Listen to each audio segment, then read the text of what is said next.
friends. Hi. Welcome to Heal Profoundly and Enduringly. I'm so excited to have you here today. If you are not used to this show, welcome. If you've been here before, welcome back.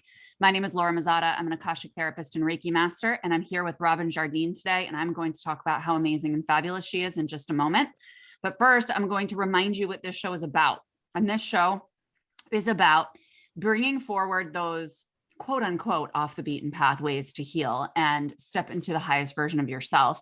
And we want to bring forward tools, resources to throw into your toolbox so that you can really empower yourself to heal on your own and feel like a badass. So I always bring on experts and healers and intuitives and therapists and coaches because I want you to get to know them. I want you to get to know people and see who you click with so you can reach out and start the fabulous conversations. So Robin is a natural intuitive, and she has been working with energy since she was a child. She began her journey healing in 2013 through her Reiki training and began to learn about her gifts. Robin teaches strategies that she feels will support people who are in need of specific coping mechanisms. She continues to grow her audience, offering healings and insight to people looking to expand on their growth and knowledge. Welcome, Robin. Thank you. So happy to have you here. I'm just going to open it up on my phone so I can follow up with comments and such. So tell us about what you want to share with us today when it comes to that one thing that you feel is necessary to heal the most profoundly and enduringly. Well, lots of things. But the first thing that kind of came to me when this question was asked was just learning to be yourself. Mm-hmm. And what's interesting is I actually just had a session with someone. They walked out of my door like 5 minutes ago. And that's exactly what was coming up for this person is that, they have fear of being judged by other people if they become a light worker or if they actually follow their own path, and just like the people pleasing and all the things that a lot of people fall into, the trap of like losing touch with who they are. So yes. That's kind of my answer, is just learning how to get to know yourself better, learning what makes you tick, what doesn't make you tick, learning to have healthy communication and boundaries with other people so that they can get to know who you are while you're getting to know yourself, basically. Yeah. I love that so much. And I love this concept of like authenticity keeps expanding for us as we continue to get to know ourselves better, because the more levels that we excavate, the more we're able to say like, oh my gosh, this is so exciting. Now I get to even show myself more, be more visible, because now I know more about myself. And I think that evolution is really beautiful. Yeah. What's kind of coming up for me too is where I was saying that I am a Reiki master and that sort of thing. But the first tool that I developed was Reiki. And it's so funny because I still go back to that. I already called in Reiki energy before, like as we were coming on here too for the group. And you taught me the Akashic Records, which is amazing. So that was the tool that I learned to tap into trust. Yeah. Oh, my dog's barking. Sorry.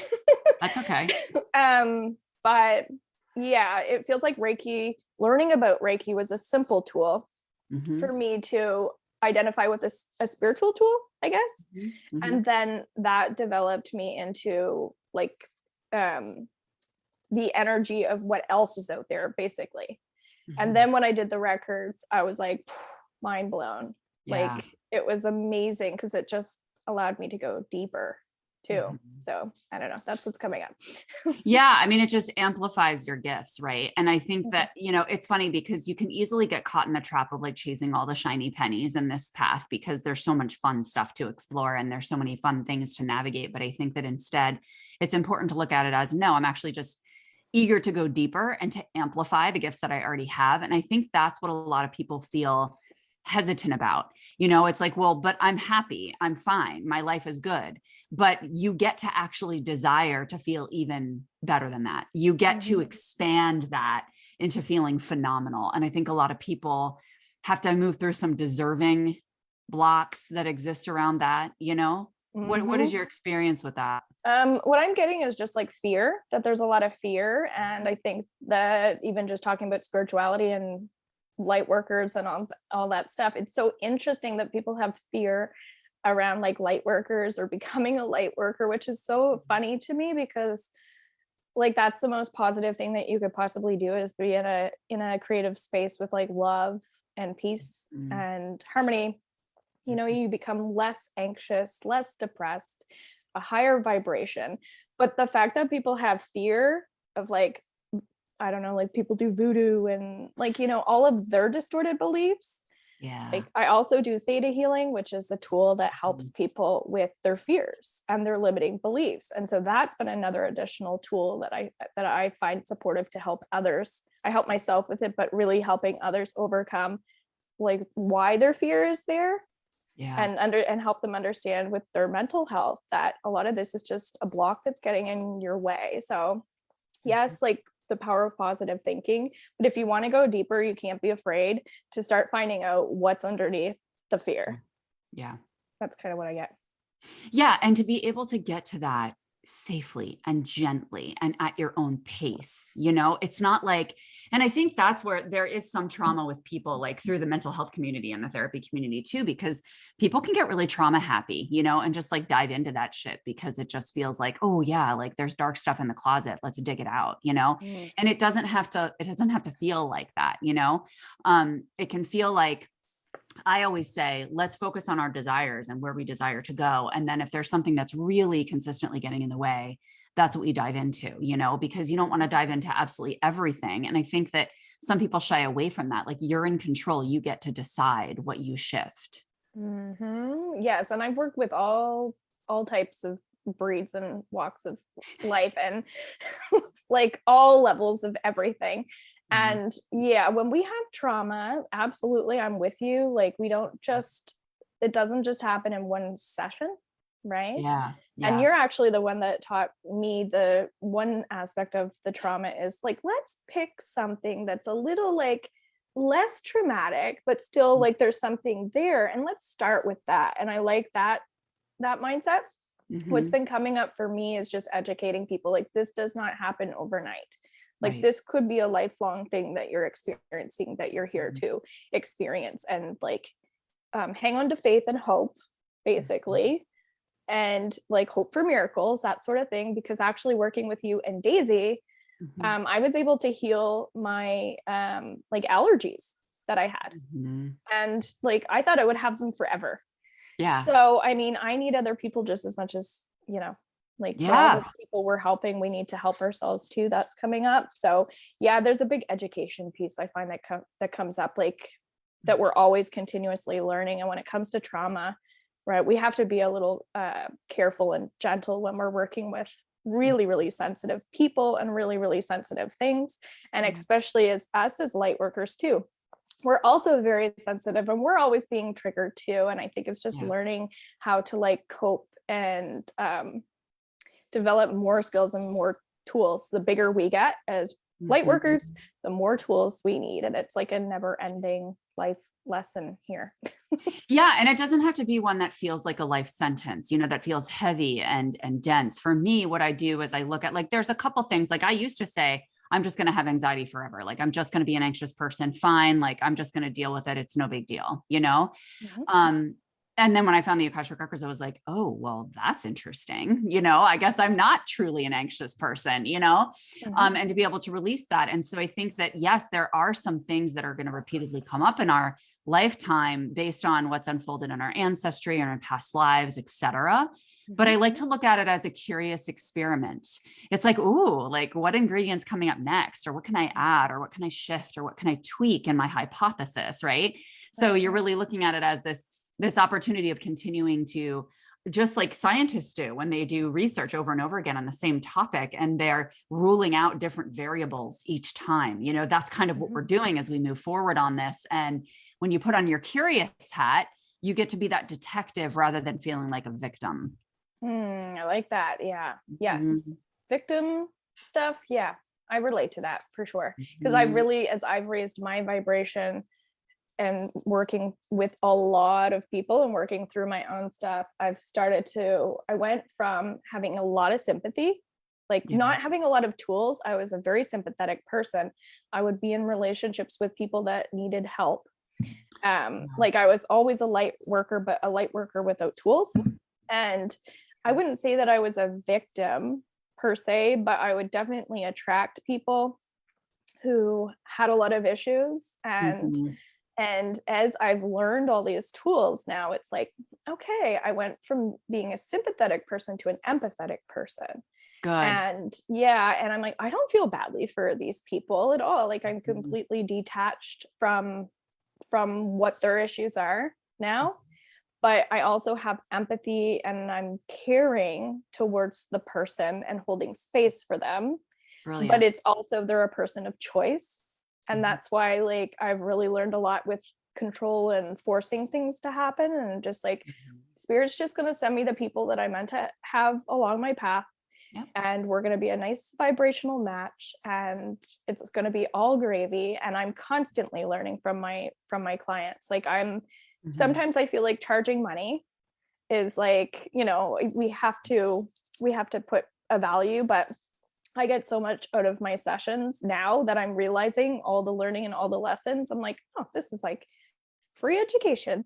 Yeah, no, it's very collaborative. And I always say the more people that we are welcoming into the energetic world or the spiritual world or both, the more that we learn about this infinite field we have access to, because it truly is infinite, which means this experiment that we were just talking about is like, you know, it's ever unfolding for everyone, because we have infinite layers to uncover. And so the more people that we engage with and that we learn how this unique energy works through them, the more that we have access to the field, the more that we have access to healing, the more that we have access to ascension. And so I think it's absolutely a mutual exchange, and one where there's no hierarchy, you know, it's just humans coming together and sharing stories to really be able to understand what's unfolding in the field and what's meant for us, you know?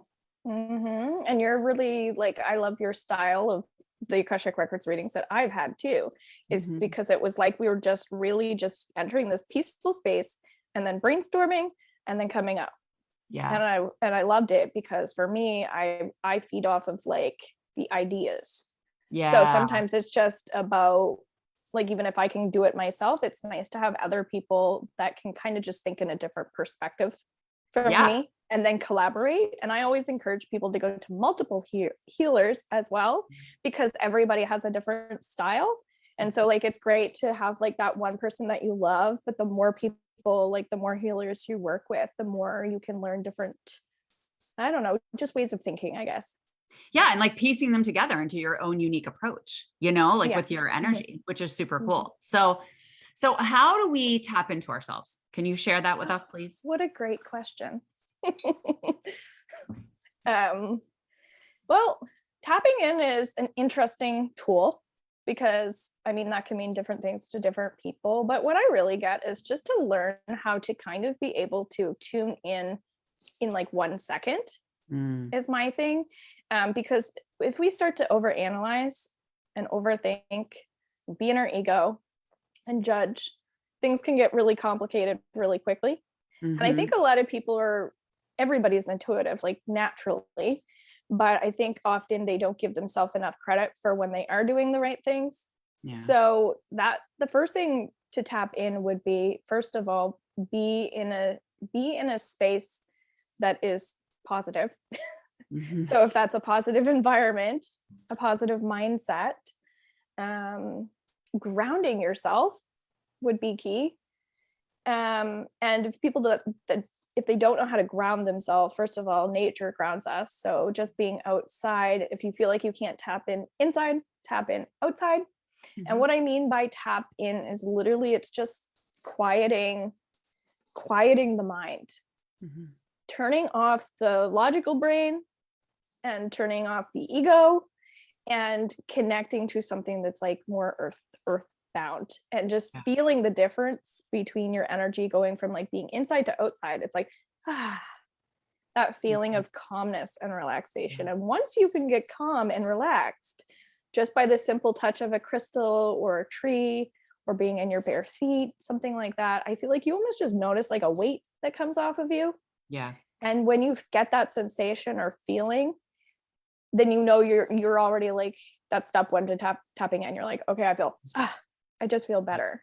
So Yeah. even if you are feeling a little negative, then just like shift the energy over just by like that simple tool, right? Like step outside or hold the crystal, and you'll just notice a big difference. Yeah. And then you can go deeper, but that's just like a simple thing, I think. Yeah, no, I totally agree. It's that kind of like that feeling of relief when your shoulders like sink down, and you're just like, and we all know what that feeling feels like. And so it's being able to be more mindful of it and present with it, so that we notice that is an opportunity to celebrate. Oh, great. We're at step one, Yes. of tapping in, which is really nice. And what would you say to somebody who really has trouble quieting their mind? Well, I think what annoys me sometimes is when somebody's just like, go do meditation, right? Tap in, go do meditation.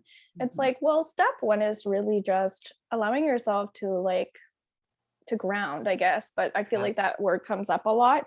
So it's like, find a little bit of like peace, go to a place that's a little more joyful. What was the question?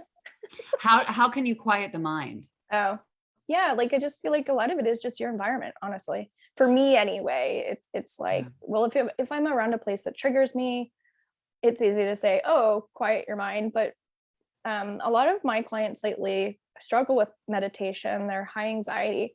And I'm like, well, you might be I personally tune into their energy, and then I make suggestions for them typically. Because everybody's a little different.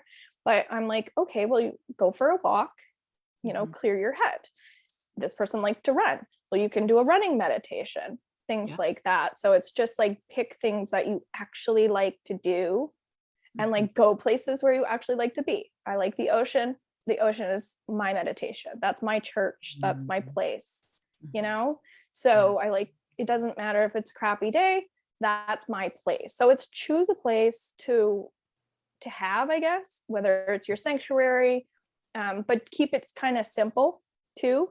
Because I have a tree outside of my house, and it's my fairy tree, and I have this beautiful connection to it. And that's actually so that would be like my meditation tree. If I'm feeling crappy, I go to my tree and I touch my tree and I tell it what I'm feeling, and it takes everything away for me. But it's close to the house. I also have my healing space here that has all of my tools in it that I know is my space, and nobody else goes in it. And it's in my home. So those are like really basic things. I like the tub.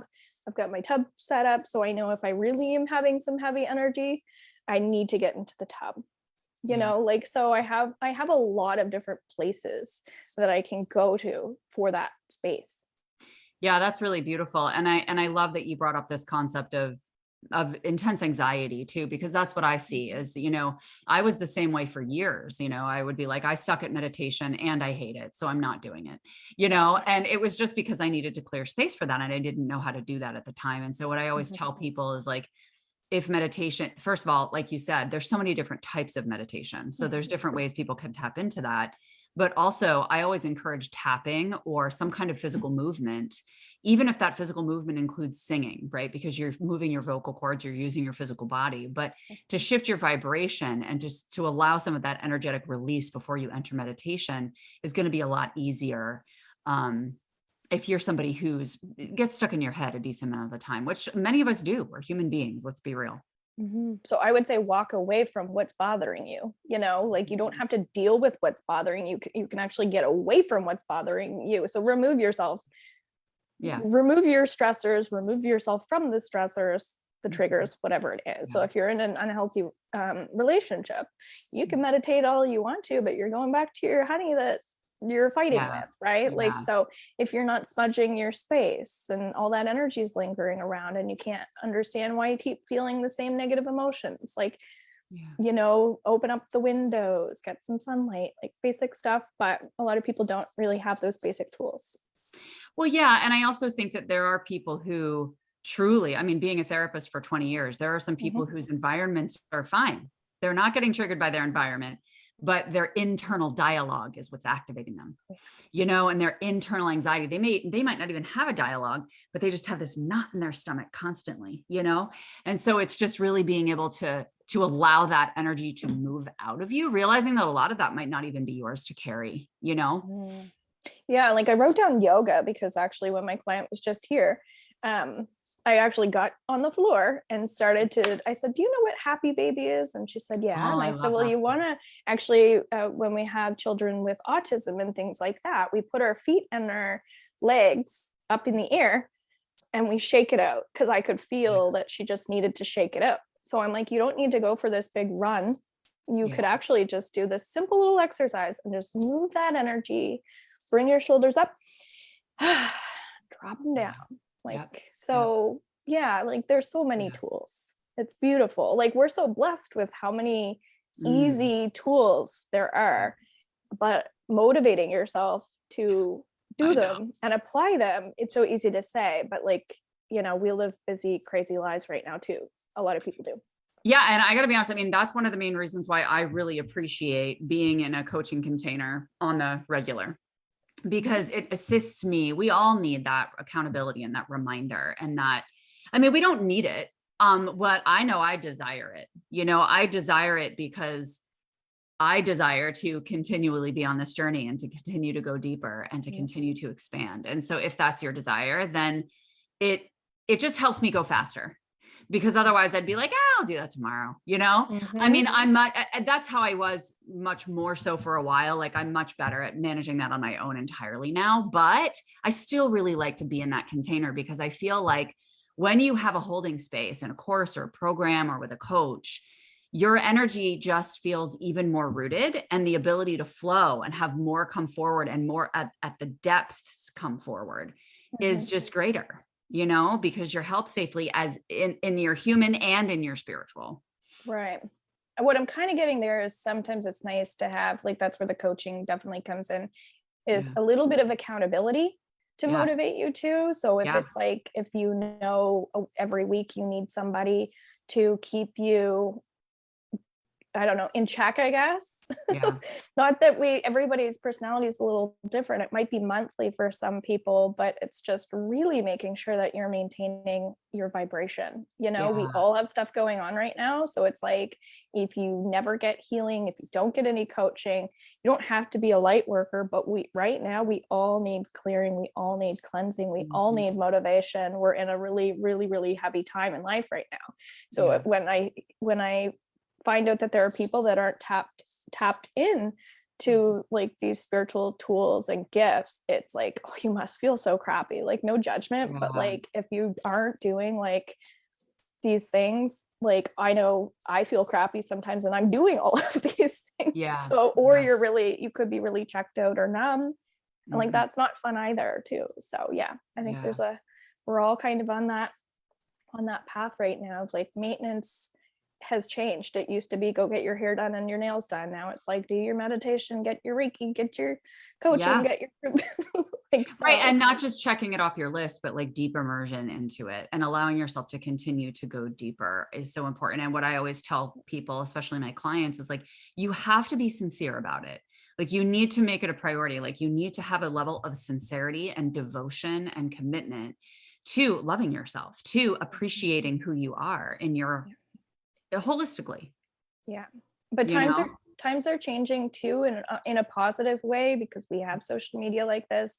We're having conversations that are free for people to listen to, which there are a Yeah. lot of those, a lot of we'll say some certain age groups too, certain religions, but there are a lot of people who, wouldn't ever like typically listen to this stuff, but there could be a Facebook random friend and they're like, oh my God, that talk that you guys had Yeah. really Yeah. moved me. And I realized that, like, I'm just saying someone could be suicidal or something. And Right. then they watch a simple video that's just talking about like normal things that can really open someone up too. So I think Mhm. between like YouTube and this and you doing your show, like you're Mhm. motivating people and inspiring people that way too, which is free.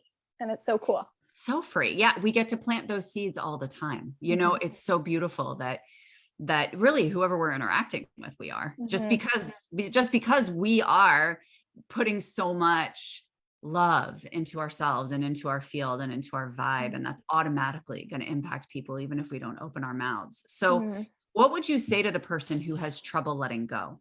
Like how do you let go a little bit more to step into this kind of stuff? That's a good question, Laura. See?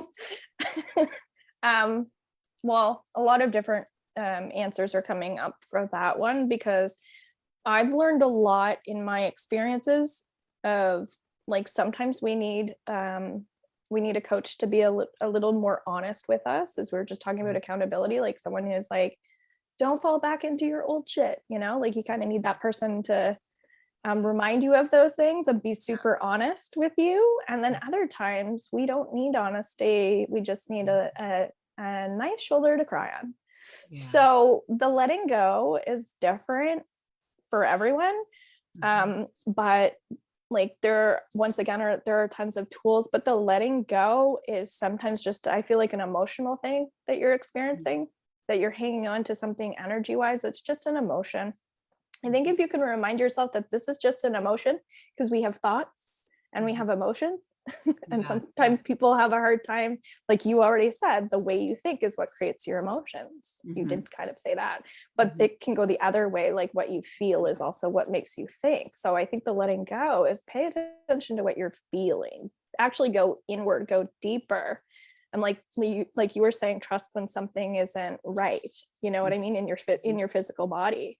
So I actually have a girlfriend right now that is sick with cancer, and she was misdiagnosed. She's my age. She's 36 with 2 small children.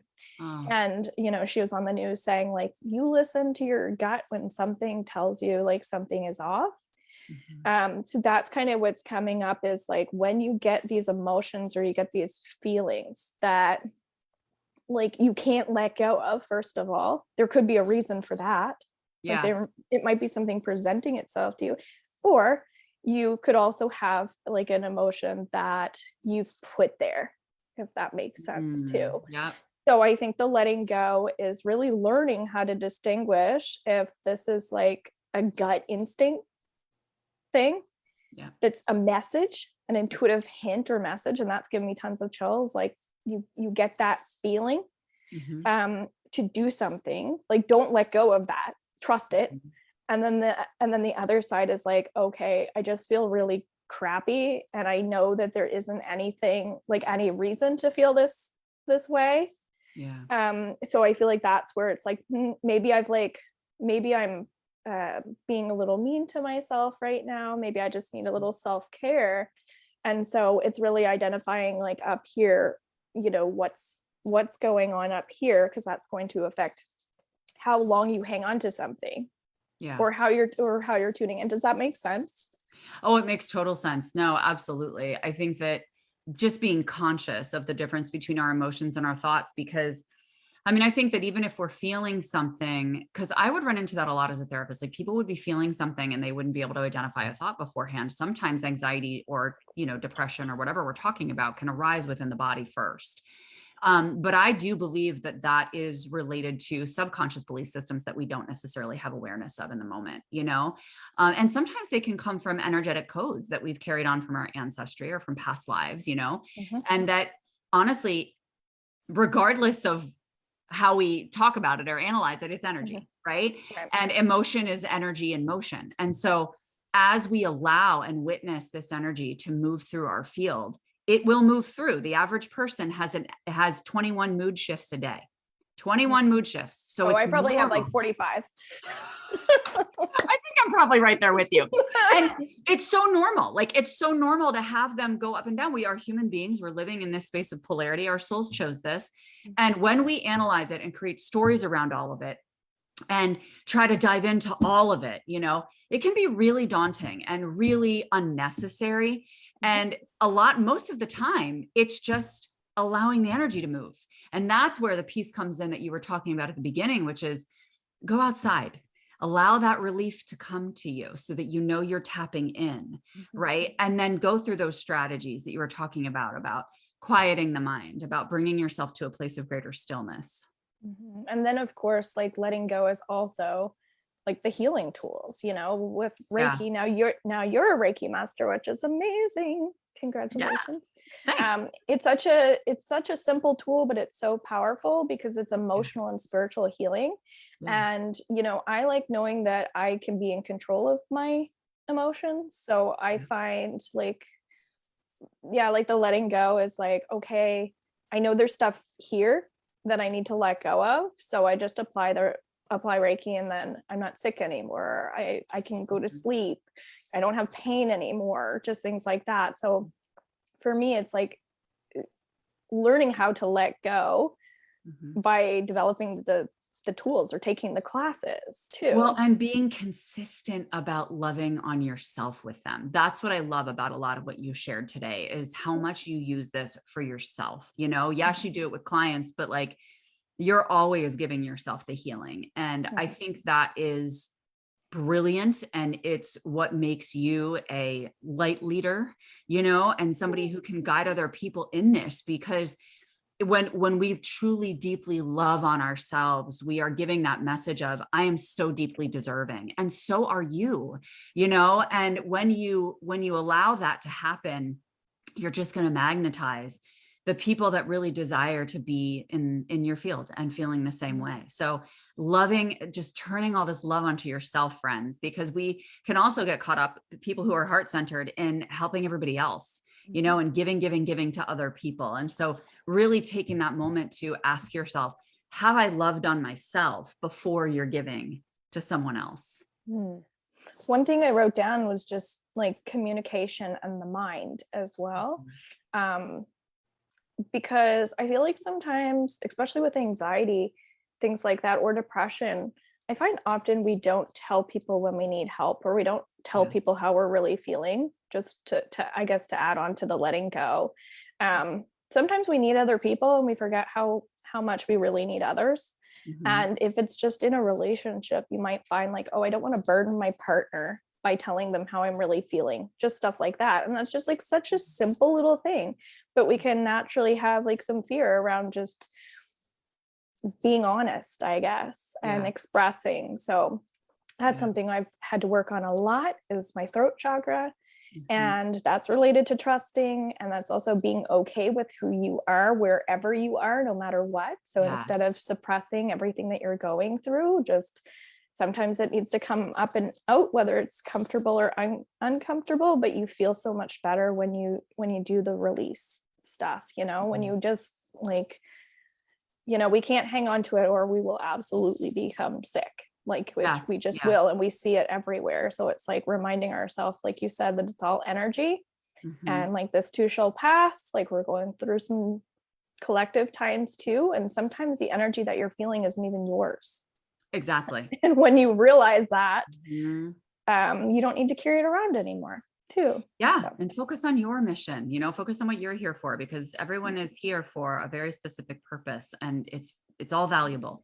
So appreciating that. So how can people get in touch with you, Robin, if they want to chat with you, if they want to hang out? Well, I seem to be like a Facebook person. That seems to be where I hang out the most. I have a Facebook profile, Robin's Healing, so you can add me as a friend that way, and I tend to do lots of lives on there.